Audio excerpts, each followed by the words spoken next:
What's going on, guys? So today I'm going to do a quick video on men's physique and the progression of the division, as well as who I think will win the Olympia this year.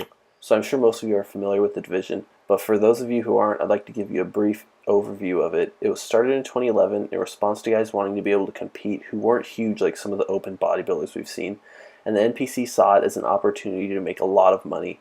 So here's a picture of a guy who won the 2011 NPC Nationals and became a men's physique IFBB pro at this show. The judging criteria was basically six-pack abs, okay conditioning, and good looks. Guys were actually judged not only off their body, but their face and even their smile. So the men's physique division was added to the Olympia in 2013 with Mark Anthony winning the title. The muscularity of the competitors was already increasing, as you can see in just the 2 years between the physiques of the guy winning the NPC Nationals and Mark Anthony winning the Olympia. So they started going from a fit look to basically scaled down bodybuilders. After Mark Anthony won in 2013, Buendia won the following year, and has won every year since then. Now the main topic I wanted to get into with this video is the progression of the division, as well as the judging criteria and how I am personally a little confused with the way it's being judged. In order to make things easier, I'll show you guys just the top men's physique pros each year so that way you can get an idea of how things are changing. So in 2014, you can see the guys have a decent amount of size and conditioning, but as we move through the years, you can see that these guys keep getting bigger and more conditioned. In particular, it's easy to look at Buendia's physique and see the progression of the division as a whole, as he's been Mr. Olympia for the past 4 years, meaning the judges have deemed his physique as the one that most closely matches their expectations. Now, where I have a problem with the division is that Classic Physique was added in 2016, and as a result, I remember the NPC officials saying that they wanted the men's physique guys to dial back and let Classic bridge the gap between men's physique and open. However, that same year that was said, Buendia came in bigger and more shredded than the previous year, and he still took the title.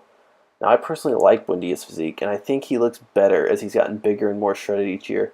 But my problem is that the shows aren't being judged with how they said they would be, which is a huge problem, especially in a division where judging's already a bit confusing. What I would like to see is clear judging outlines set out, and then see the judges stick to those guidelines, so guys will know what they need to bring into these shows, whether that's scaling back on size or conditioning or staying about the same. If they aren't able to get their judging criteria consistent to what they say they're looking for, it will just lead to more disgruntled competitors who don't want to compete, as well as more unhappy fans. Overall, I think the division has come a long way since the start, and I hope that the NPC and IFBB can get all the judges on the same page so that the sport will continue to grow and be enjoyed by many. Now, as far as who I think will win the Olympia this year is a tricky subject. Buendia has been the champion for the past 4 years, and if the past means anything, he will most likely get his 5th title this September.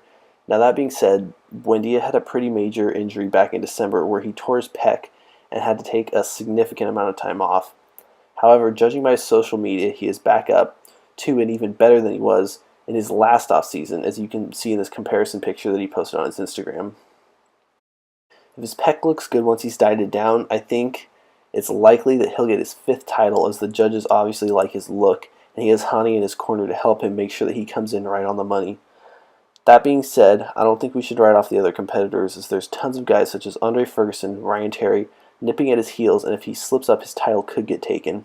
So that's my thoughts on the division and this year's Men's Physique Mr. Olympia. Let me know what you guys think in the comments below. Thanks for tuning in.